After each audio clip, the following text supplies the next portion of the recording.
Recordando el material, jóvenes, la semana pasada, ya está publicado, el día martes, ya le envié el material con que estamos trabajando en la introducción de base de datos. Importante que lo lean y lo vayan revisando y se vayan apoyando en ese material junto con el que estamos viendo en la clase. ¿Ya? Ese material decía contenido unidad 1, semana 1, contenidos unidad 1, semana 2, que habla o menciona lo que estamos trabajando hasta ahora, que es un poco la historia de las bases de datos, ¿cierto? De dónde nació el lenguaje SQL, qué es lo que yo debo reconocer para que una base de datos, ¿cierto?, sea como tal llamada así, ¿cierto? La diferencia entre datos e información. Todos esos temas conceptuales aparecen en el apunte y eso sí o sí tienes que leerlo para la prueba. De hecho, ahí entra para la materia básica de lo que es base de datos. ¿Ya? Así que ahí está, hablas de las reglas, ¿cierto? El señor Edgar Coe, que desarrolló en los años 70 el lenguaje SQL, que después Oracle creó el primer gestor de base de datos y que esto fue evolucionando con el tiempo. ¿Ya? El segundo apunte con el que vamos a empezar a trabajar hoy día empieza a hablar ya de cómo es la arquitectura de una base de datos y empezar a ver ya elementos concretos, por ejemplo, cómo son los tipos de datos, cuáles son las características de un dato, cómo se pueden registrar, qué formatos tienen, ¿cierto? Y eso cómo yo lo llevo a un modelo físico de una base de datos finalmente. Así que ahí están los dos apuntes. Hoy día vamos a revisar el apunte 2, vamos a trabajar ya con el segundo material para que lo empiecen a revisarlo y a estudiarlo con detención y lo vayan haciendo como apoyo a lo que estamos viendo en la clase. ¿Ya? Entonces el material está planteado, está entregado para que lo vayan viendo.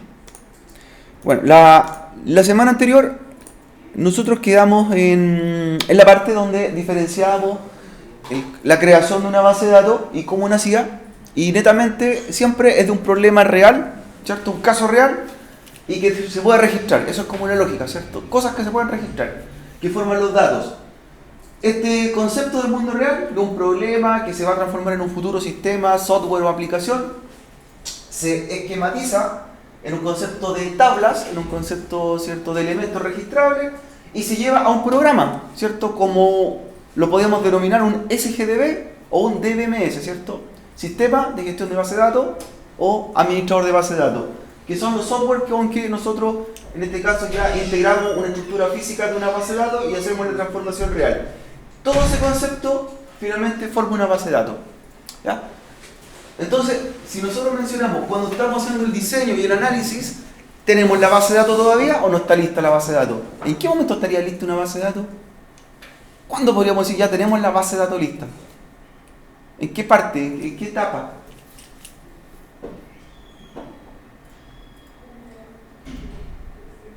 ¿Han leído material, jóvenes? ¿Cierto? Ahí lo menciona varias veces. ¿Han leído material? ¿Lo han leído material? Ya. Al día pónganse. Una base de datos, se dice que es una base de datos cuando ya está en un programa. Esa es la realidad. Cuando estamos haciendo el diseño, es un modelo de base de datos. Todo lo anterior es un modelo de base de datos. Eso tienes que clarificarlo. Escala de tiempo, también se mencionaba, de los años 70, desde que se creó el primer modelamiento de una base de datos, en los años 70, después en el 75, el lenguaje SQL, el lenguaje de programación. Luego en los años 79, la empresa Oracle creó el primer gestor de base de datos, que fue Oracle, de ahí su nombre. Tan exitoso fue que la empresa le puso el nombre del programa, y de ahí en adelante esto empezó a evolucionar hasta hoy en día. Otra pregunta que aparece por ahí, ¿cuántos tipos de lenguaje SQL hay? ¿Es uno solo o hay varios derivados? ¿Hay derivados del lenguaje o no? ¿O SQL es uno solo?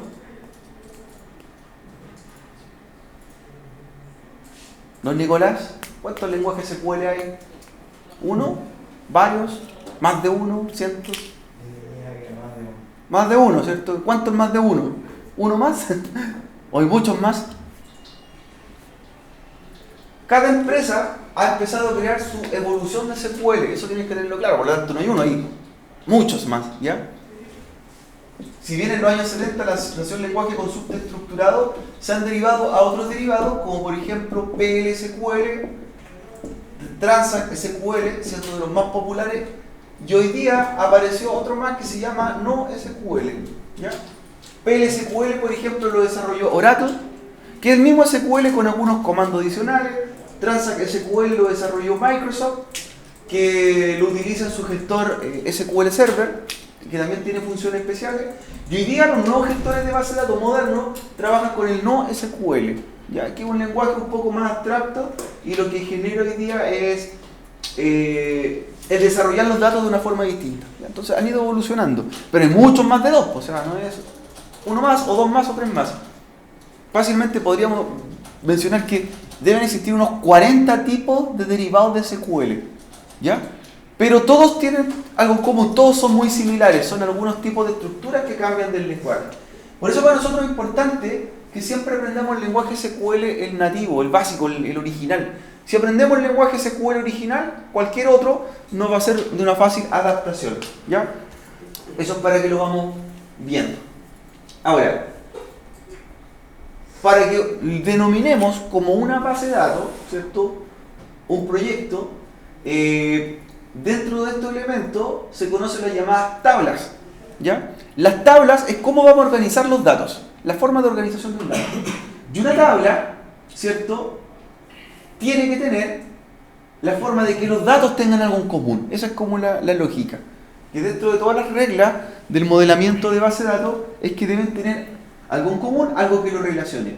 Entonces, por ejemplo, lo que veo en este ejercicio es una tabla en la cual se van a registrar la información de unas sucursales, quizás de un supermercado o de un banco, ¿ya? Entonces tienen que ser elementos propios que se puedan registrar. Un código de la sucursal, un nombre de la sucursal y una cantidad de saldo bancario que pueda tener.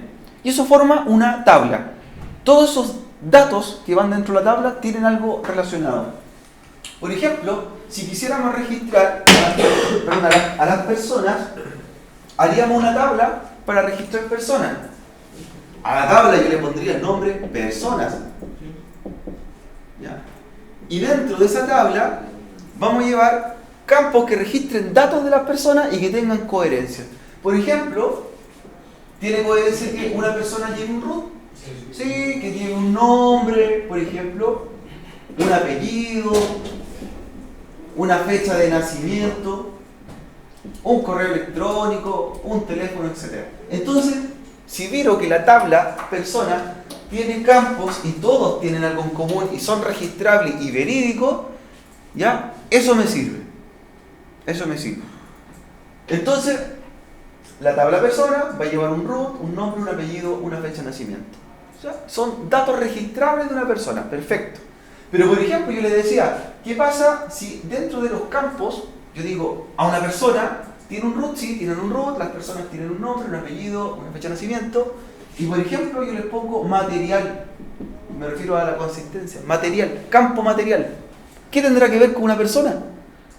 Una persona es metálica, una persona es de madera, no tiene que ver. Entonces, inmediatamente, esto yo lo debo eliminar porque no es concordante, ¿ya?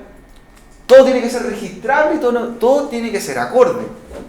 Luego, cuando estoy armando esta tabla, que es la forma de estructurar los datos, debo ver cuál de ellos es único y repetible. Único y repetible. ¿Ya? Entonces vamos a dejar root, nombre, apellido, fecha de nacimiento. ¿Cuál es el único no repetible o irrepetible? Entonces, por ejemplo, claro, yo digo, descarto nombre. Puede ser que yo registre una tabla de personas más de una y pueden haber dos personas que se llamen igual. Y es válido, ¿cierto? Sí, perfecto. Dos personas que se llamen Luis, dos personas que se llamen Pedro. Ya. Dos personas que tengan el mismo apellido o más de dos. ¿Puede ser? Sí, puede ser, o más de dos. 100 personas que tengan el mismo apellido. ¿Puedo tener coincidencia de que esas personas hayan nacido en la misma fecha? Mismo día, mismo año, mismo mes. Perfecto. Entonces me doy cuenta que esos datos de esas personas son registrables, se pueden repetir, pero hay uno que lo dejamos al final que no se puede repetir. Y eso siempre tienen que dejarlo claro ustedes cuando estén armando una tabla para una base de datos, ¿ya? De los datos que van a almacenar, hay uno que ustedes siempre deben dejarlo como principal. Y ese no debe repetirse de ninguna manera. En este caso va a ser el root, ¿cierto? De esa forma vamos a identificar que esa persona, que la vamos a registrar con un nombre, con un apellido, con una fecha de nacimiento, va a ser distinta a otra persona que se puede llamar igual, puede tener el mismo apellido, ¿cierto? E incluso tanta coincidencia que pueden haber nacido el mismo día, pero lo hace diferente su root, ¿ya? En el caso de la institución educacional, por ejemplo, puede ser el número de matrícula, ¿cierto? Un número de matrícula es diferente de un alumno con otro y puede haber coincidencia de que un alumno en Curicó se llame igual que un alumno en Talca y tengan el mismo apellido y hayan nacido el mismo día, pero su número de matrícula los diferencia, en este caso, para la institución, ¿ya? Eso es lo que tenemos que tener claro cuando empecemos a armar las tablas de una futura base de datos, ¿ya? Entonces las tablas es para nosotros la forma con que vamos a organizar los datos, ¿ya? En columnas y filas, y que tienen que registrarse en forma coherente, ¿ya? Cuando ustedes tengan claro, jóvenes, miren, que quieran hacer una tabla, esto es cuando ustedes hacen el diseño de base de datos, que es lo que más cuesta. Siempre los datos tienen que existir para ser registrables. Por ejemplo, me dicen, ¿saben qué? Quiero hacer una futura base de datos para registrar personas de un club de adulto mayor, ¿cierto? De un sector de la ciudad. Y hoy donde los abuelitos, y empiezo a analizar, ¿qué le voy a registrar a los abuelitos? Digo, los abuelitos tienen un root, ¿sí? Nombre, apellido, fecha de nacimiento, ¿cierto? Todos tienen esos datos, pero por ejemplo, registro el campo email, y lo dejo ahí. Y yo no consideré que quizás los abuelitos no todos tienen correo electrónico. Pensando en ese caso, voy a hacer una tabla con una futura base de datos de un club de adulto mayor y registro email. Entonces va a pasar lo siguiente: cuando tenga que llenar esos datos, voy a llenar el root, el nombre, el apellido, la fecha de nacimiento, y cuando esté haciendo la encuesta al abuelito y le digo, ¿y su email? Entonces va a venir un problema, ¿cierto? Ese dato yo no lo voy a poder inventar, no le voy a poder poner un email ficticio, ¿cierto? Entonces, lo óptimo, ¿qué se haría en ese caso? Cuando un campo no tenga datos, yo no lo puedo inventar. Entonces, lo ideal es que ese yo inmediatamente lo elimine para evitar que ese quede en espacio vacío o rellenado en forma indebida, ¿ya? Entonces, inmediatamente lo descarto. Para este modelo de esa tabla, el email no correspondería. En este caso, ¿cierto? Distinto si fuera el concepto que me dijeran, ¿sabe qué? Vamos a hacer una base de datos, por lo tanto tiene que hacer una tabla donde registre los alumnos de primer año de la carrera programador analista. Entonces lo primero, hago una encuesta, ¿todos tienen correo? Sí. Entonces, correo como campo o email, ahí sí que va. Entonces, ustedes primero analicen para qué van a hacer este modelo de tabla de una base de datos primero y saber si los datos van a existir. El mismo ejemplo que yo les di, ¿qué pasó con el censo de hace un par de años atrás? ¿Qué pasó con los datos ficticios? Con el encuestador. Llenaba datos que no existían. ¿Qué resultado se entregó finalmente? Información correcta, errónea, mala, por cierto. Se tuvo que invertir nuevamente en un desarrollo de un censo nuevamente. ¿Ya? Eso nosotros tenemos que empezar a entender. Ahora, toda tabla de una futura base de datos, como lo mencionábamos, tiene que tener una clave principal para un campo principal. Y en este caso, ¿cuál fue nuestro campo principal? El root, ¿cierto?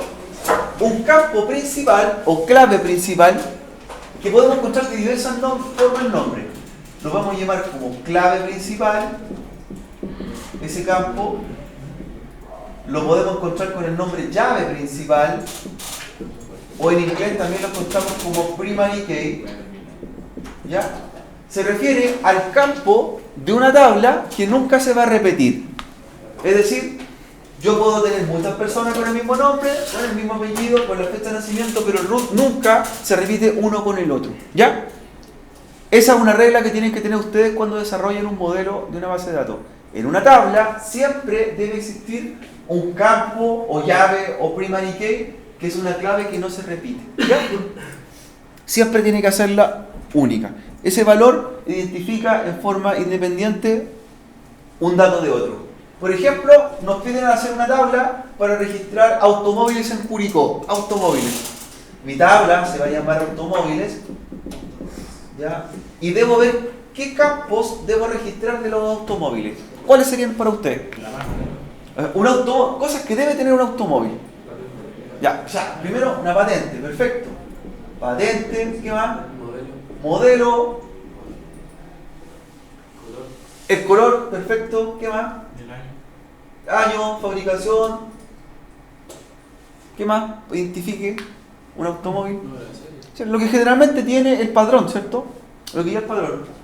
A ver, patente y número de serie son dos cosas distintas, ¿cierto? El número de serie, el fabricante lo pone en el fierro del automóvil. Y la patente es el número de registro del automóvil en el país. Entonces son dos cosas distintas y yo igual la debo agregar. Número de serie. ¿Qué más le agregaría en el automóvil? Que tiene que ser relevante y que todos lo tengan, ¿no es cierto? Dueño. El dueño es otra tabla.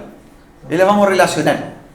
Ya, con eso estaría suficiente. Patente, color, año, número de serie. Ahora, siguiendo esta regla, ¿puedo tener un automóvil y otro que tenga el mismo modelo? Sí, van a haber muchos del mismo modelo. ¿Pueden haber automóviles del mismo color? Y que sean del mismo modelo, lo vamos a ver todos los días en las calles. Mismo modelo, mismo color. ¿Pueden haber automóviles que todos tengan el mismo modelo, mismo color y sean del mismo año? Sí. Repetido. ¿Ya? Entonces aquí me encuentro con dos futuros campos que los dejé aparte, que fue patente y serie, que vendrían siendo la clave principal para el automóvil. ¿Cuál elegirían ustedes como la clave principal ahí? ¿Cuál hace que sea diferente uno con el otro? Patente o número de serie. Ahora viene el problema, ¿cierto? Si esto lo estamos aplicando para diferenciar un automóvil de otro en Chile, en nuestro país, porque así tiene que ser bien explícito el caso, en Chile, ¿cuál sería el número que lo hace diferente? La patente, perfecto. Y eso la dejaría como clave o llave principal o primary key. Y eso hace que un automóvil sea, ¿cierto?, diferente al otro. Pero siempre cuando el auto ya esté registrado, ¿cierto? Si es un auto 0 kilómetros y todavía no está a la venta, ahí está la diferencia.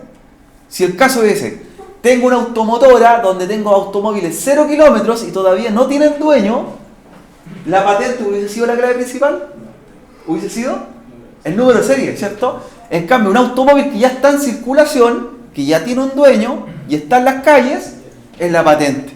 Entonces, esos pequeños detalles, una pequeña frase, me cambia toda la forma de hacer el diseño de la tabla de la base de datos, ¿cierto? Primero hay que analizar el problema para dónde van a enfocarlo, ¿ya? Cualquiera de las dos hubiese sido válido como llave primaria, pero depende de qué cosa, del problema, ¿cierto? Depende del enfoque. Si era un automóvil que no está a la venta o un automóvil que ya se vendió. Si es un automóvil que no está a la venta, el número de serie. Si es un automóvil que ya está circulando y se vendió, la patente, porque está registrado a un dueño. ¿Bien? Entonces hay que tener harto cuidado primero en el análisis para cuando están modelando una base de datos, entender el problema que quieren resolver, ¿cierto? Porque si yo hubiese elegido para una automotora con automóviles que ya están a la venta, yo hubiese elegido el número de serie, se me desmorona todo este modelo de base de datos, ¿cierto? No hubiese servido futuro, ¿ya? Así que hay que empezar a analizar. Ahora, claves externas. ¿Qué son las claves externas? Son las mismas llaves primarias de una tabla que se permiten unir a otra tabla en una relación. Por ahí, cuando dijimos los automóviles, alguien mencionó el dueño, ¿cierto? ¿Qué mencionó el dueño? El dueño, ¿cierto? Perfecto. Vamos a hacer lo siguiente. Para los dueños o los propietarios del automóvil vamos a hacer una tabla aparte. ¿Ya? Propietarios del automóvil. Las personas que lo van a comprar. Los propietarios, ¿qué tenemos que identificar de un propietario de un automóvil? Un root, ¿cierto? Un root, ¿qué más? Un nombre, un apellido, ¿qué más el propietario? Que sea como clave para ubicarlo. ¿Será relevante? ¿Peso? ¿Altura? No son relevantes para este caso, ¿cierto? Para este caso no. Pero por ejemplo, si hubiese sido un registro personal de alguien para un registro médico, ahí peso, altura, edad son relevantes. Para este ejercicio no es relevante, ¿ya? Root, nombre, apellido. ¿Qué más? ¿Una ubicación? ¿Dónde encontrarlo? ¿Una dirección? ¿Domicilio? Ya. Y quizá un teléfono, que también hubiese sido como lo primordial. Fíjense ahora, de los propietarios, Ya los propietarios pueden tener un nombre, una persona puede repetir su nombre, su apellido, pero ¿qué no podría repetir en esta tabla? El root. Y lo dejamos como llave primaria. Tenemos dos tablas, automóviles y propietarios, ¿cierto? Automóvil y propietario. Cada una tiene sus propios datos, ¿ya? Que están relacionados entre sí. Pero ahora viene la pregunta, ¿cómo yo relaciono los propietarios con los automóviles? ¿Cómo hago esa relación? ¿Cómo los anexo? ¿Quién es dueño del automóvil? ¿El propietario es dueño del automóvil o el automóvil tiene un propietario? Háganse esa pregunta. ¿El automóvil tiene un propietario o el propietario tiene un automóvil o más de uno?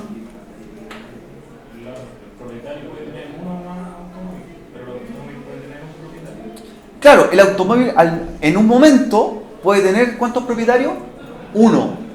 Pero yo como propietario puedo tener muchos automóviles, ¿cierto? Puede ser una flota completa. Entonces, para nosotros, la lógica sería que el automóvil perteneciese a un propietario. Entonces, como ya identifiqué el problema, que el automóvil pertenece a un propietario, lo que debo hacer ahora es cómo hago la relación entre ellos. Y ustedes van a hacerlo de la siguiente forma, y ahí se menciona lo que son las claves externas o foráneas, o también las podemos encontrar con estos nombres.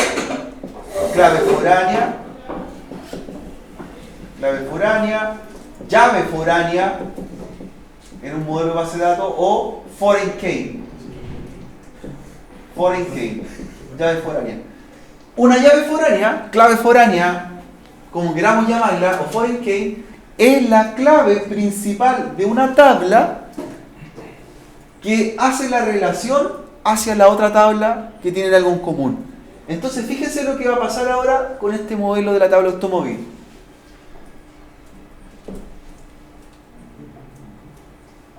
¿Qué le agrega el automóvil? Fíjense, el automóvil tiene una patente, un modelo, un color, un año, un número de serie, pero un root ¿de quién?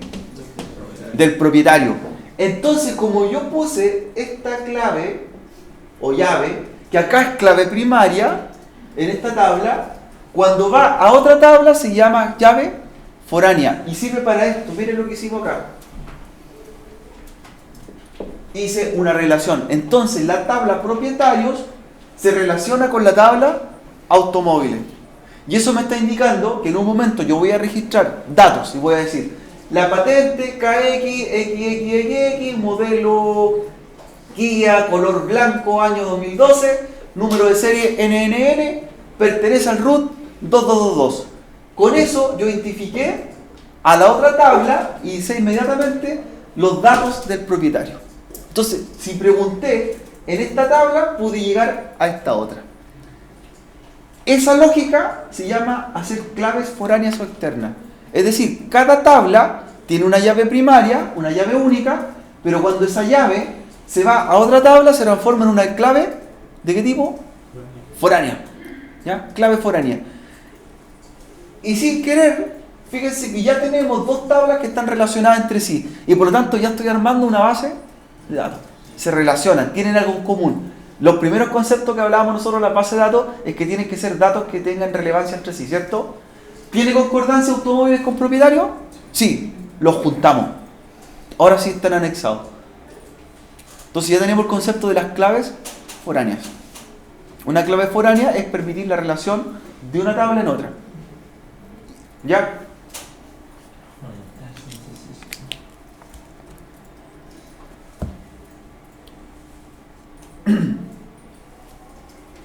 En una base de datos, nunca una tabla, cuando ustedes se lo planteen o estén haciendo un diseño, nunca una tabla va a estar sola y ni va a estar relacionada a nada.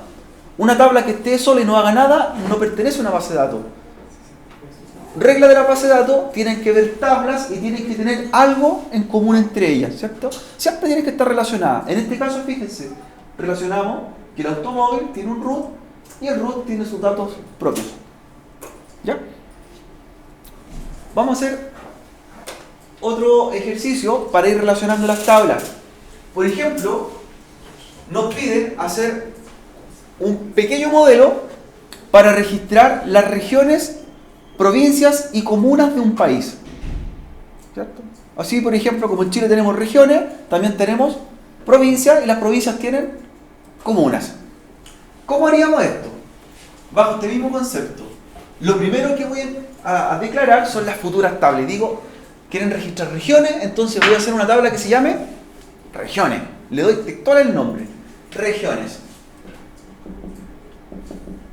Regiones. Armo mi tablita y empiezo a identificar qué datos llevan las regiones. Por ejemplo, en Chile, ¿cuántas regiones tenemos? Pensando en el caso de nuestro país. Son 15 regiones. Y las regiones se identifican con un número, ¿cierto? La región 1, la 2, la 3, la 4. Entonces lo que vamos a anotar acá, ¿cierto? Van a ser el código de la región, ¿cierto? Ese es nuestro campo, código de la región. Eso significa que voy a tener la región 1, 2, 3 hasta la 15 y las voy a poder anotar. ¿Las regiones tienen un nombre? ¿Sí? Por ejemplo, nosotros tenemos región 7 y se llama región del Maule. Más al sur está la región 8 y se llama del Biobío, ¿cierto? Región 5, ¿cierto? Que es la región de Valparaíso. Entonces, las regiones tienen un código y también tienen un nombre de región. Nombre de región.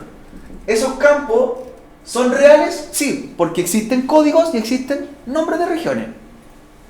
Ya. Entonces, con eso me basta. Quizás para la región, aquí no me pidieron que vea cuántos habitantes tiene, ¿no? Ojo, cuando ustedes estén haciendo un modelo de base de datos, tienen que regirse a lo que le están pidiendo y no inventar futuros datos. Por ejemplo, si en mi problemática en ninguna parte me dijeron, para el caso, ¿cuántos habitantes tiene la región? No tiene para qué ir el campo habitante, ¿cierto? Ya, usted no lo agregue. Pero si el problema que está resolviendo de un cliente le pide que lleve los números de habitantes, ahí lo agrega. Entonces, las regiones tienen un código, ¿sí? Tienen un nombre, ¿sí? Tienen un nombre. Entonces, por lo tanto, para nosotros, esta tabla está correcta. ¿Cuál sería la clave principal de esa tabla? Campo irrepetible. El código, ¿cierto? Algo importante, cuando elijan una clave principal o llave principal o primary key, esa nunca cambia con el tiempo. Pero en cambio, los otros campos sí pueden cambiar. Por ejemplo, hoy día podríamos tener la región 7, que se llama región del Maule, y cierto, por una orden, cierto, popular, ya no se va a llamar más región del Maule. Se va a llamar región del Maules. No sé, pues le cambian el nombre, pero el código se mantiene, ¿cierto? Por lo tanto, la primary key siempre se conserva, o llave primaria, y los otros campos pueden ser modificados. ¿Ya? Un ejemplo bien real, ¿cierto? Que suene divertido. Una persona tiene su root, ¿cierto? Tiene un número de root de su carnet, y se llama Juan Pérez. Esa persona se cambia de sexo, y se llama Juanita Pérez. Es su carnet de identidad. ¿Su root sigue siendo el mismo? ¿Y qué pasó con el nombre? Lo cambió legalmente. Entonces, la clave principal, en ese caso, se mantuvo, pero los otros datos fueron modificados. Ese es un ejemplo para que lo tengan claro. Para regiones, nosotros, llave principal o clave principal va a ser código de región. ¿Ya? El caso era, que estamos planteando nosotros, no solamente registrar las regiones, sino que las provincias. Ya, vamos con las provincias y vamos a anotar nuestra futura tabla que se va a llamar provincias. La tabla provincia, a ver, ¿una provincia tendrá un número para identificarla? ¿Un código? Sí, de hecho en Chile hay más de 300 provincias, ¿cierto? ¿Ya? Entonces vamos a registrar el código de la provincia. El código de la provincia. ¿Una provincia tiene un nombre? Sí, tiene un nombre, ¿cierto? Código de la provincia A50, provincia Curicó, por ejemplo. Entonces, nombre provincia. Nombre provincia. Lo mismo, tenemos que elegir una clave principal. ¿Cuál sería? El código de la provincia, ¿cierto? Código de la provincia. Clave principal. La marco con el símbolo gato para diferenciarla. Ahora viene la pregunta. ¿Cómo relaciono las regiones con las provincias pensando en las claves foráneas? Y bueno, me vuelvo a hacer la misma pregunta que hicimos con el ejercicio del automóvil. ¿A una región le pertenecen varias provincias? Sí, ¿cierto? Una región tiene varias provincias. Pero una provincia, ¿a cuántas regiones pertenece al mismo tiempo? Solo a una, ¿cierto? Yo no puedo tener una provincia que esté en dos regiones. Entonces, ahora viene esa relación, acuérdense. Si esta era la clave principal, y digo, una región tiene muchas provincias, ¿cierto? Significa que la región la tengo que relacionar con provincia. ¿Y de qué forma? Tomo la clave principal de la tabla región y la llevo a la tabla provincia. Por lo tanto, aquí aparece ¿qué campo? Código región. Código región. ¿Cierto? En este caso, código región era una clave principal o llave principal porque identificaba en forma única a ese campo en esa tabla. Pero ahora lo tomé y lo llevé a otra tabla y se transformó en una clave foránea o foreign key. ¿Cierto? ¿Y para qué sirvió? Para hacer esto. Para hacer la relación de que las regiones se asocian a las provincias. Entonces ya tenemos un pequeño modelo así, bien en bruto, de una tabla de una base de datos. ¿Ya? Un modelo relacional. Este es el concepto de modelo relacional. Unir tablas de una forma que las claves tengan algo en común. Entonces tenemos clave principal, claves foráneas. ¿Ya? Código de región es clave o llave principal para la tabla de regiones, pero al mismo tiempo se transformó en una clave foránea simplemente para hacer una relación a otra tabla. ¿Ya? Si no hubiese puesto código de región como llave foránea acá, son dos tablas independientes y eso no forman una base de datos. Regla para que formen una base de datos, tienen que las tablas tener ¿qué cosa? Una relación entre sí. Tienen que estar asociadas de alguna forma. ¿Ya? ¿Se entiende, jóvenes, hasta ahí? Listo. Esa es la forma de relacionarlo. ¿Ya? Cuando usted hace una compra en un supermercado y le entregan una boleta, ¿cierto? La boleta no lleva solamente datos de los productos, lleva varias cosas. Y por lo tanto podría salir esa información de varias tablas, ¿cierto? Hagamos el ejercicio de una boleta para que apliquemos nuevamente el concepto de las claves primarias y foráneas. A ver, cuando en el supermercado hay varios factores o varias tablas que son las que hay que identificar. Primero, son las cosas que compramos, y lo que compramos son productos, ¿cierto? Nosotros en el supermercado, miren, compramos productos. ¿Ya? Y hacemos una tabla de productos. Los productos, ¿cómo identificamos un producto del otro? De hecho, ustedes cuando lo pasan por un dispositivo le entregan un valor. ¿Qué tiene un producto? Un código de barra, un código QR, ¿cierto? Un código. Cada producto tiene un código que lo hace distinto. ¿Qué más? O sea, un jabón versus una leche. ¿Sí? Un nombre, una marca y un tipo, ¿cierto? Un tipo de producto. Porque hay lácteos, ¿cierto? Abarrotes y otros. Pero para nosotros tienen los productos un código, quizás un nombre, y quizás un tipo, y quizás una marca o fabricante, ¿cierto? Ya. Con eso basta. Para el producto, y nos falta algo importante, ¿cuánto cuesta? ¿Cierto? Importante en un supermercado. El precio. Ya. Los productos tienen un código, un nombre, un tipo, una marca y un precio. Por ejemplo, código 1, nombre, por ejemplo, manjarate, tipo lácteo, marca, soprole, precio 300. ¿Ya? Entonces ya sé que ese producto tiene sus datos propios. Clave principal, código inmediatamente. El código no se puede repetir. Sigamos con el supermercado. Los productos van a ser una tabla, pero alguien los compra. Lo que los compra son los clientes, ¿cierto? Entonces tengo clientes. Ya. De los clientes supermercados, ¿qué datos debería llevar o campos? Nuevamente, en caso de Chile, root, ¿cierto? Root, estamos pensando en Chile. Si es Chile ya el root no nos sirve, ¿cierto? El DNI u otro número identificador. ¿Qué más? Nombre, perfecto ya. ¿Qué más llevamos? Acuérdense la boleta, una boleta. Root, nombre, apellido. ¿Qué más queremos saber del cliente? El root importante hoy día por el cruce de datos, ¿cierto? Correo. El root para todo, ¿cierto? Correo.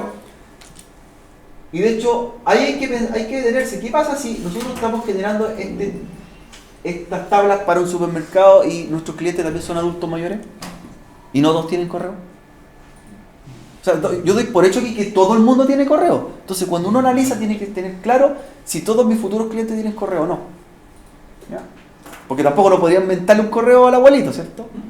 Pero en este caso, ya, dejémoslo como correo para que me llegue la oferta. Root, nombre, apellido, email. ¿Qué más?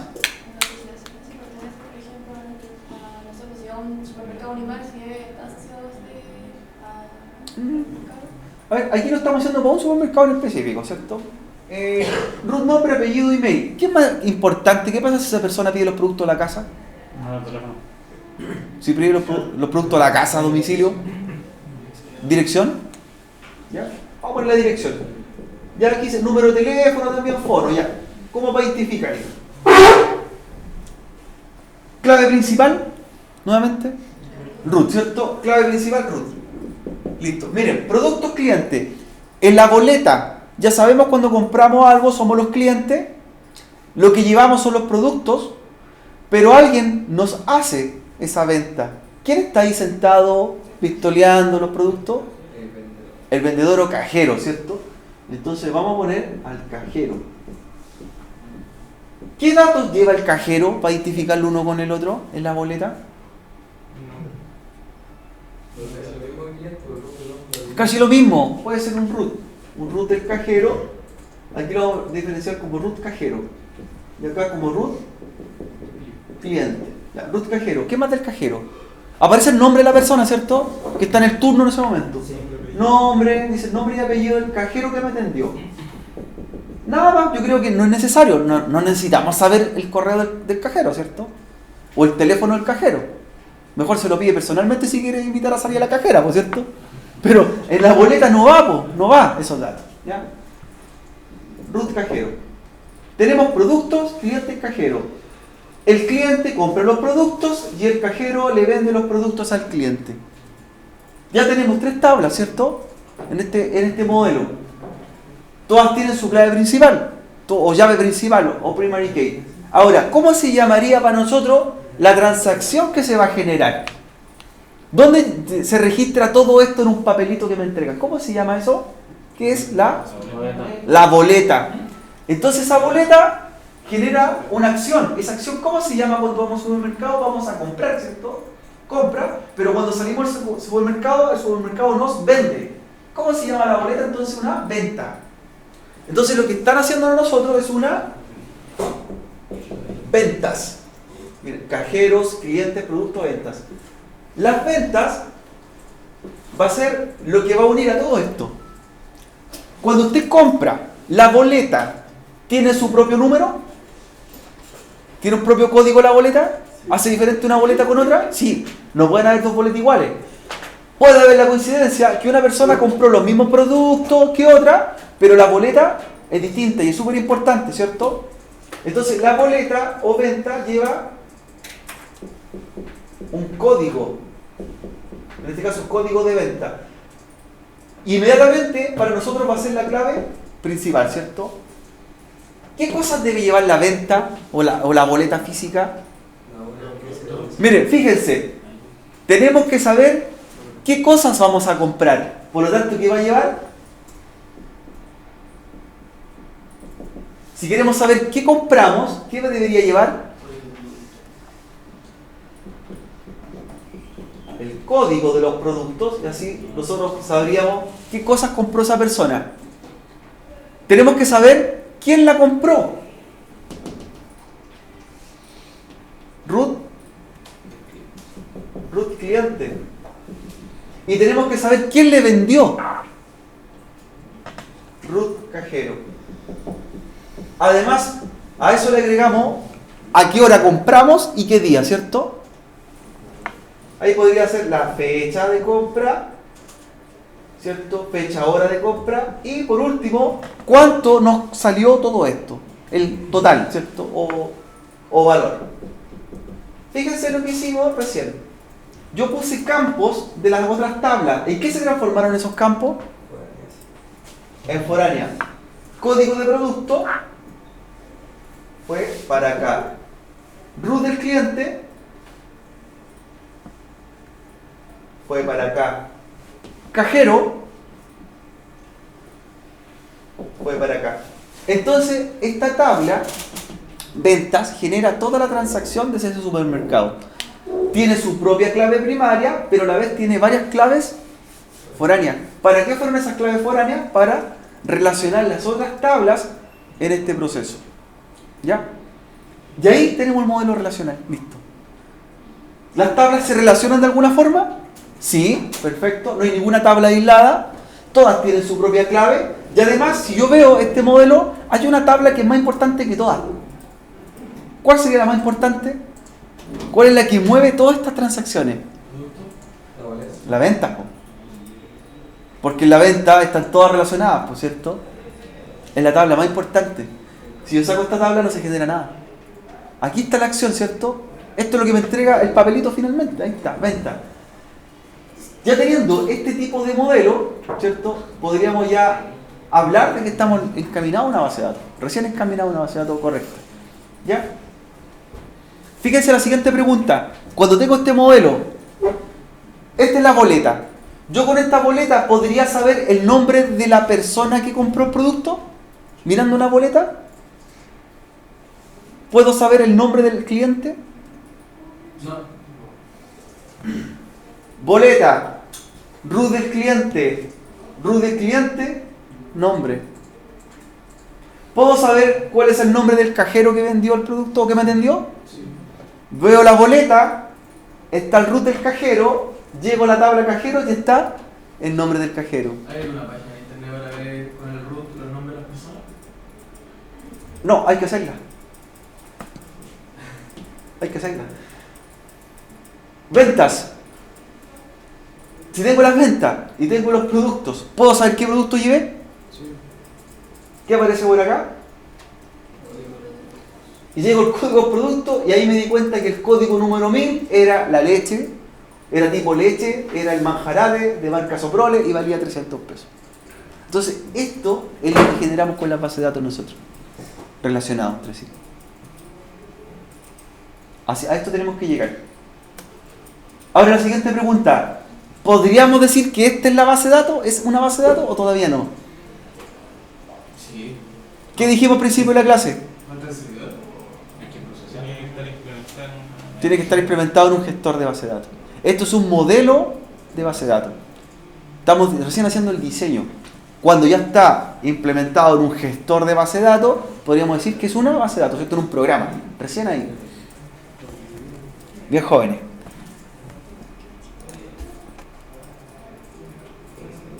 ¿Qué es importante para nosotros con las claves principales o campo clave? Que siempre tienen que ser distintos uno del otro. Es decir, aquí yo voy a registrar muchos cajeros, pero todos tienen un root distinto, ¿cierto? Aquí van a haber registrados muchos clientes que pueden tener datos que concuerdan o se repiten, pero hay uno que no se repite, que es el root. Y aquí voy a tener registrados muchos productos que pueden llamarse de la misma forma, similar, pueden tener el mismo precio, pero su código es distinto, ¿cierto? Jóvenes, ¿van entendiéndolo? ¿Sí? El campo clave siempre hace que en una tabla un elemento sea distinto al otro, ¿ya? El campo clave o llave primaria o primary key también nos permite hacer la búsqueda, lo que hicimos recién. ¿Cómo nosotros podemos llegar a saber quién me vendió el producto o qué producto llevé? Gracias a ese campo clave. Hago el seguimiento. Por eso es importante en esa venta, en esa boleta, que existan relaciones para poder llegar de un extremo al otro. ¿Cierto? Ahora, fíjense en la lista de asistencia. Yo tengo una lista de asistencia y yo puedo saber la información de cada uno de ustedes, ¿cierto? Cuando paso la lista, si bien veo el nombre de una persona, pero también tiene un dato principal cada uno de ustedes. ¿Qué tienen? Un root, ¿cierto? Entonces ya con el root lo busco y puedo saber el alumno cómo se llama, cuál es su apellido, dónde vive, cuál es su número de teléfono, cuál es su correo electrónico, y también podría saber qué asignatura está tomando, aparte de la que están acá. Sí, porque ustedes están tomando asignaturas que pertenecen a una carrera, ¿cierto? Y la asignatura la dicta un profesor, y la carrera pertenece a una institución, y esa institución pertenece a una ciudad. O sea, con eso vamos haciendo cruce hasta llegar a los datos propios de en este caso, de un alumno. ¿Ya? Lo mismo acá. Así como pudimos hacer el seguimiento, podríamos hacer el seguimiento completo de una persona. ¿Ya?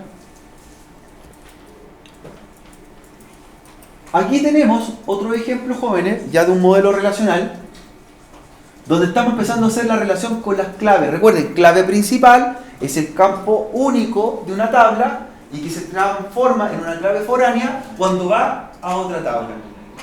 Pregunta: una tabla, ¿cuántas claves principales puede tener o llaves principales?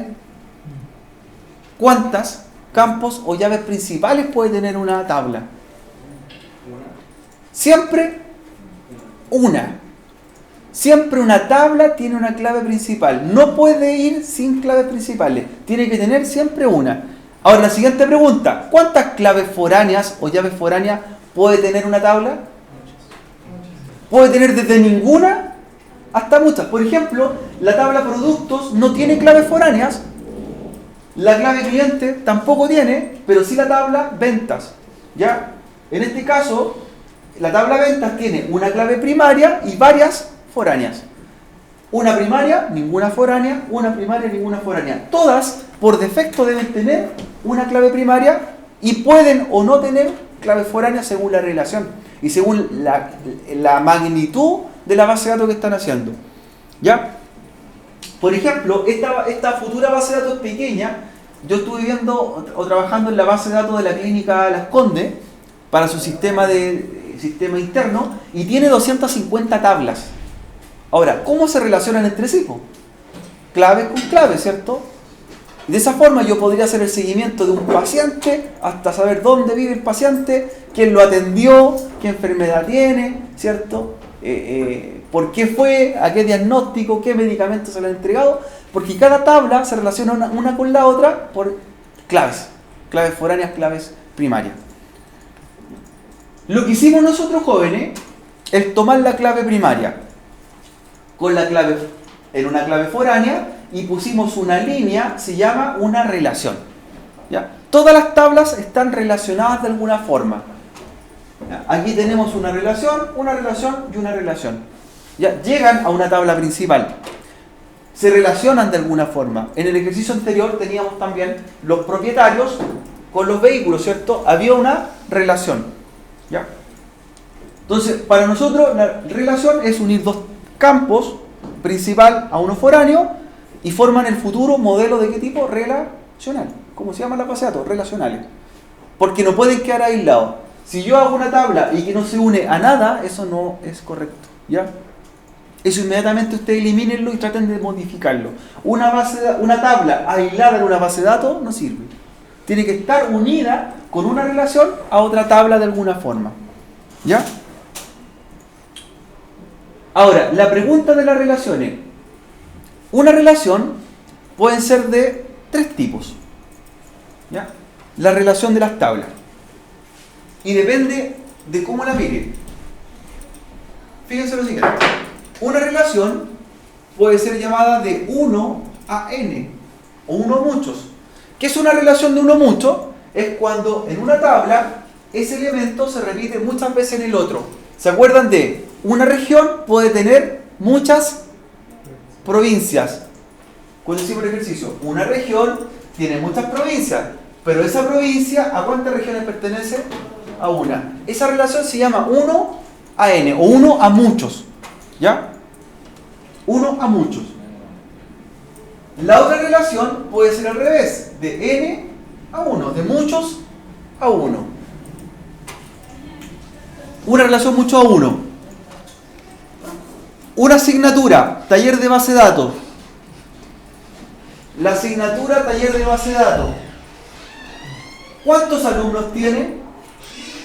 ¿O cuántos pertenecen a la asignatura, a este módulo? Muchos, ¿cierto?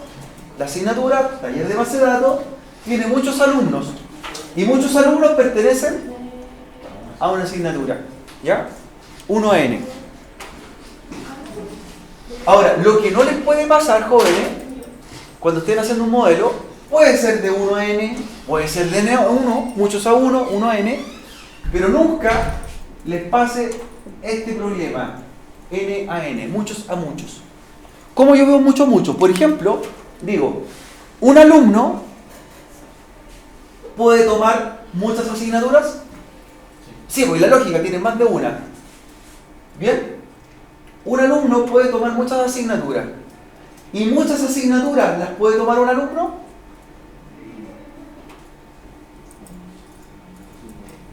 ¿Un alumno puede tomar muchas asignaturas? ¿Usted puede tomar muchas asignaturas? Sí. ¿Y esas diversas asignaturas las puede tomar el mismo alumno? ¿Usted está tomando varias asignaturas al mismo tiempo, no? Sí, pues. ¿Usted toma varias asignaturas? ¿Sí? ¿Y esas mismas asignaturas las pueden tomar otros alumnos? Entonces no es 1N, es NN. Muchos alumnos pueden tomar muchas asignaturas. Muchas asignaturas las pueden tomar muchos alumnos. ¿Te cambió el concepto, no hay? 1N es cuando esa relación es de uno, o una persona, o un elemento, puede estar presente en varios otros. Mira acá. Un cliente, ¿cuántas ventas o compras puede hacer? ¿Usted va a ir al supermercado una vez en la vida? ¿O usted va muchas veces? ¿Qué tipo de relación sería esta de clientes a las ventas? Sería una N, N a 1 o N a N. El N representa muchos. Mira, un cliente hace una compra o puede hacer muchas compras. Muchas compras. 1 a N, ¿cierto? Perfecto. ¿Pero el supermercado tiene un solo cliente? No, pues tiene muchos. Por lo tanto, muchos clientes pueden hacer muchas compras. ¿Qué tipo de relación sería? Muchos a muchos. Ahí se entiende, ¿eh? Acá, los productos. ¿Cuántos productos puede comprar usted en esa compra? Claro, yo no puedo decir un producto puede ir a muchas compras, perfecto, pero significa que se va a vender ¿cuántas veces? Una. Esa relación que sería en la boleta, ¿usted cuántos productos puede comprar a la vez? O sea, usted va, compra una bebida, la pasa, y va y compra la cerveza y la pasa, o en una compra van varias cosas al mismo tiempo. ¿Esa compra sería de qué tipo? NN, es decir, en su boleta, muchos productos que lleva usted en ese momento, muchos van en muchas ventas. ¿Ya? En muchas ventas. ¿Sí? Pero en el momento, en el instante, en esa venta va asociada solamente a un cliente. La boleta no lleva el root de 2 clientes. ¿Cuántos lleva al mismo tiempo? Por los puntos. ¿A quién le preguntan los puntos o los root? A la persona que compró en ese momento. Yo puedo llevar muchos productos en esa venta, pero lo compré en ese instante yo solo. ¿Y cuántos cajeros me lo pueden vender? Uno. No hay 2 root de cajero en la misma boleta. ¿Cómo sería entonces este modelo relacional? Aquí sería muchos a muchos, y aquí sería uno a muchos, y aquí sería uno a muchos. Aquí sería uno. N a N, 1 a N, 1 a N. 1 a N. Entonces, esos son los tipos de relaciones que yo me puedo encontrar. Cuando un campo está presente en varios otros, se dice que es de 1 a N. Cuando varios campos están presentes en uno solo, de N a 1. Y cuando varios están presentes en varios más, de N a N. ¿Ya? ¿Bien? Entonces, para nosotros también es clave empezar a entender las relaciones en una base de datos. Ahí están. Las relaciones son de 1 a 1, ¿cierto? Me faltó agregarla aquí arriba. Una relación de 1 a 1 sería que una clave está presente solamente como foránea en otra tabla una vez, ¿ya? Y no se puede repetir, no se puede hacer más registro. Un automóvil con el propietario, ¿qué tipo de relación sería? 1 a 1, 1 a N, N a 1 o N a N. Un automóvil, ¿cuántos propietarios puede tener? Un automóvil, ¿cuántos propietarios? Uno. No puede tener varios propietarios durante el transcurso de vida, pero al mismo tiempo, en ese instante, ¿cuántos puede tener en un instante? Uno. Ahí sí. 1 a N. Ahora al revés. Un propietario, ¿cuántos automóviles puede tener? Varios. Ahí sería de 1 a N, ¿cierto? de 1 a n. Este tipo de relación o mirada depende de dónde lo vean, ¿cierto? Depende del lugar donde me pongo. Si yo aquí me pongo, miren, miro desde las ventas al producto, ¿qué tipo de relación sería de las ventas al producto? Muchas ventas pueden llevar muchos productos. NN. Si yo me pongo ahora de este otro lado, de las ventas a los cajeros, muchas ventas la hace un cajero en su turno. ¿Qué relación sería ahí de N a 1? Depende de dónde me ponga. ¿Ya? Si yo miro de acá, de ventas a clientes, muchas ventas se las hacemos a muchos clientes. ¿Ya? Entonces después, cuando realizamos las relaciones, nuestro modelo va quedando, jóvenes, de la siguiente forma. Entonces ahí tenemos relaciones, fíjense en un ejercicio, empleados, ¿cierto? Pedidos, y de alguna otra forma relacionamos en este tipo de ejercicio una clave principal a una clave de tipo foránea. ¿Ya? Jóvenes, ¿dudas hasta ahí? ¿Clarito? ¿Cierto? Tenemos las claves principales, las claves foráneas.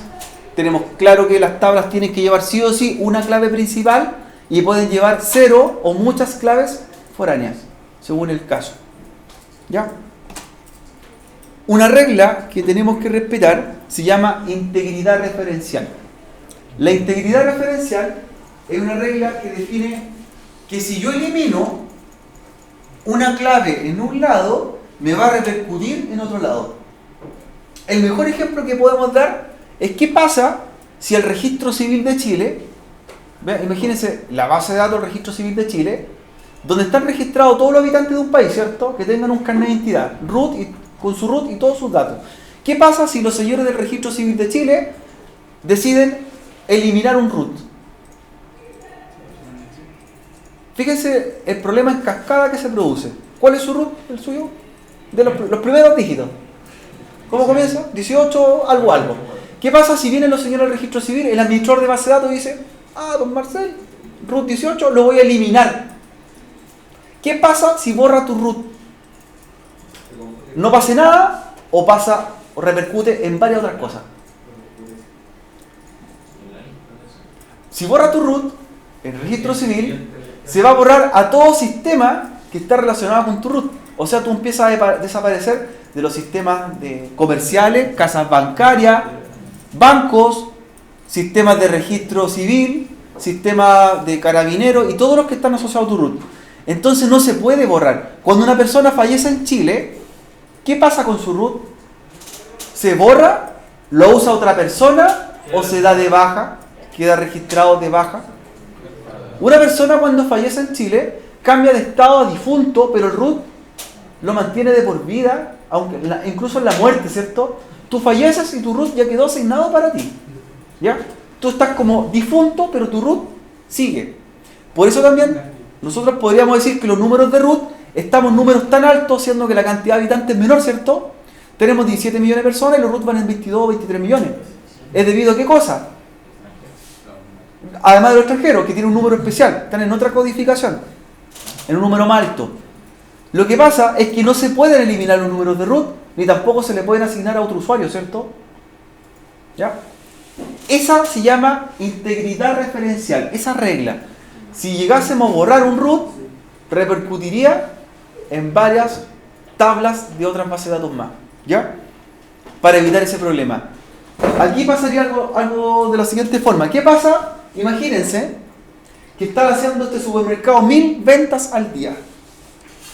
Y de repente al administrador de base de datos se le ocurre la mágica idea de borrar el código 300 de un producto, y ese código era la leche, por ejemplo, Colún, leche de frutilla. Y esa leche ya se fue en 300 boletas. ¿Qué pasa si él borra ese código del producto del supermercado y ya se registró en 300 boletas? ¿Qué problema ocurriría? Las boletas ya se hicieron. Ya se fue asociado a un producto y él lo quiere borrar.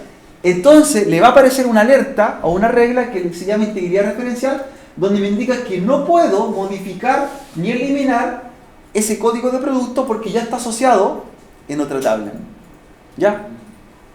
O lo mismo, ¿qué pasa, por ejemplo, si tú hiciste la compra, te llevaste una compra con una cantidad de producto y va tu root incorporado, ¿cierto?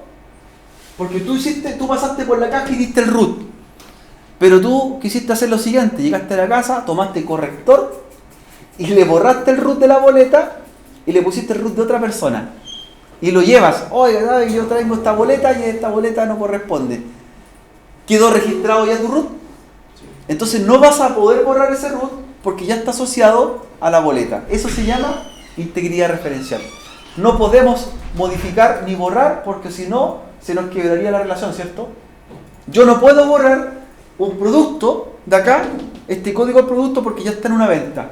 Lo que sí puedo hacer, fíjense, es cambiarle el precio, ¿cierto? El administrador de base de datos le puede cambiar el precio del producto, ¿sí? Le puede cambiar incluso el nombre al producto, ¿sí? Pero el código no se lo puede cambiar, porque ya está asociado a una venta, ¿ya? Lo que les decía a ustedes, don Marcel, por ejemplo, va después al registro civil y sabe quiero cambiarme de nombre. ¿Se puede cambiar de nombre? ¿Hace un trámite de cambio de nombre? Sí. ¿Se puede cambiar de nombre? ¿Se puede cambiar de apellido? ¿Sí? ¿Pero puede cambiar su root? No. Esa es la integridad referencial. Incluso podría cambiar de estado civil, ¿cierto? De casado a soltero. Se puede cambiar el apellido. Se podría cambiar de sexo también, ¿cierto? Pero su root se mantiene. Integridad referencial. ¿Ya? Esa es la regla, la integridad referencial. Es para evitar este tipo de errores a futuro. Si yo borro esto acá y está asociado acá, no puedo. Si esto es clave primaria y acá es clave foránea, no puedo borrarlo. No puedo eliminar el root del cliente porque ya va en una boleta. No puedo borrar el root del cajero porque ya va en la boleta de la venta, ¿cierto? Ya están asociados. ¿Ya? Ahora, nosotros lo que estamos haciendo se llama un modelo entidad-relación. Ese es el nombre técnico del proceso que estamos en esta etapa. Modelo entidad-relación se refiere a cuando diseñamos las tablas, cuando estamos diseñando las relaciones, cuando estamos haciendo las claves, cuando estamos organizando esto. Nuevamente la pregunta, ¿estamos en una base de datos? No. Estamos haciendo un modelamiento, modelo entidad-relación. Y de hecho, la siguiente prueba que vamos a tener no va a ser de una base de datos, que va a ser un modelo entidad-relación. Porque no vamos a trabajar todavía con el programa. Eso no va a estar estandarizado. Estamos simplemente ordenando esta maqueta de lo que va a ser la futura base de datos. Vamos en camino a una base de datos, pero todavía no lo es. Por eso nunca se confundan, ¿ya? Estamos haciendo un modelo entidad-relación o también llamado MER, ¿ya? Ahora, ¿por qué es importante el modelo entidad-relación? Porque es la etapa donde podemos resolver los errores o consistencia. Si el modelo entidad-relación queda malo, la fase de datos, ¿qué va a pasar? Queda mala. Aquí nosotros definimos qué tipo de campos vamos a llevar, cómo vamos a hacer la relación entre uno y otro, cuáles van a ser las claves, cómo se van a llamar las tablas, etc. Aquí es el momento de corregir, no cuando está en un software. ¿Ya? El gran problema hay hoy día con los estudiantes es que se ponen a hacer, no, yo quiero hacer una base de datos y me salto toda esta etapa y la empiezan a hacer en un programa. ¿Qué resultado va a tener? Malo, ¿cierto? Porque nunca analizaron cuáles eran los tipos de relaciones, claves o elementos que iban a hacer, en este caso, la futura tabla o futura base de datos. Modelo entidad-relación es lo primero. ¿Ya? Que es conceptualmente como nosotros estamos definiendo las claves, los nombres de las tablas, qué van a llevar, cómo se van a llamar. ¿Ya? Modelo entidad-relación. Esto para que lo tengan siempre claro. ¿Va a quedar como una base de datos? Sí, a futuro, pero todavía no lo es. El modelo de entidad-relación tiene varios componentes, entre ellos se llaman las entidades o tablas, que son estas. ¿Cómo se llama esta línea? Son reglas, relaciones, claves principales con clave foránea y campos, ¿cierto? Eso es lo que compone un modelo de entidad-relación. Ahora, cuando tengo un nombre en la base de datos, el nombre va a salir del problema generalmente que está resolviendo. Por ejemplo, si esto fuera una base de datos, ¿qué nombre le pondrían? Tengo tabla productos, clientes, ventas, cajeros. ¿Cómo se llamaría esa base de datos? cuando ya esté casi lista. Primero, nunca una base de datos se va a llamar igual que una tabla. No se puede llamar igual que una tabla. ¿Cómo la llamarían? Es un problema que estamos resolviendo, ¿cierto? Se podría llamar como el cliente que vamos a tener, un supermercado. Supermercado, base de datos, supermercado. ¿Sí? Siempre usted piense que el nombre de la base de datos es el problema más grande que esto. Es lo que llevó a desarrollar este modelo. ¿Ya? En un modelo de relación reconocemos las claves primarias, las claves foráneas, reconocemos la relación entre ellas, ¿cierto? Y empezamos a normalizar. Normalización es cuando ya tenemos definido este ejercicio y le vamos a empezar a poner nombres a cada uno de los campos, pero como corresponda. ¿Ya? Aquí tengo un problema. Esto no está normalizado. Estamos recién en esta etapa, la primera forma normal. Fíjense en la tabla clientes con los campos de la tabla cajeros. Este campo se llama nombre, y acá ¿cómo se llama este campo? Nombre. Acá se llama apellido y acá se llama apellido. Y ahí tengo un problema. Los campos en tablas, aunque hagan lo mismo, no se pueden llamar igual. No se pueden llamar igual. Porque si yo un momento digo, muéstreme el nombre, cuando yo haga una consulta en programación SQL, muéstreme el nombre. Y la pregunta va a ser, ¿cuál nombre? ¿Le muestro el nombre del cajero o le muestro el nombre del cliente? Entonces lo que tenemos que hacer nosotros ahora es normalizar esto, lo voy a normalizar para ponerle los nombres como correspondan y pasar de la primera a la segunda o tercera forma normal. Normalizar se refiere ya a organizar esto como tiene que ser. Vamos a hacer la segunda forma normal, la voy a hacer rápidamente, de este mismo problema en la pizarra. La idea es que lo tomen apunte, lo copien, vean los ejercicios, para ver cómo cambia y veamos la diferencia. Con eso ya para que terminemos. Hasta esa etapa podríamos decir que tenemos la segunda forma normal o normalización de una futura base de datos, de un modelo de entidad-relación. ¿Ya?